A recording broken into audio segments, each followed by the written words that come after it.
A major mess at a construction site. Police say a driver crashed into a construction equipment in the middle of the night. CBS 4's Real Crane is near the scene in Miramar with the latest on this deadly accident. Just an unfortunate incident, took place over here. Drivers were stopping to take a look. Chopper 4 over the scene at Northwest 37th Avenue near Northwest 215th Street. The giant overturned crane. Beneath it, a mangled, crushed silver SUV. It would have been hard for someone to survive this. Miramar police say the driver was pronounced dead at the scene. It was a crash that happened just after 2 a.m. Thursday morning.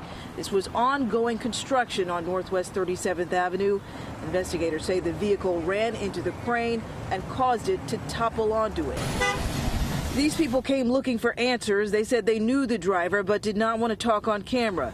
Police are also looking for clues. No workers were hurt, barriers were up. They say what caused a driver to plow into a crane overnight is still under investigation. The massive operation to remove and lift the heavy crane is now complete. We did reach out to OSHA to see if they're handling any part of this investigation. Meantime, we understand the road had been closed for some time at the time of that crash. In Miramar, Riel Creighton, CBS 4 News. And just minutes ago, Miramar police clarified the construction equipment that was hit was not a crane. They simply referred to it as a piece of machinery.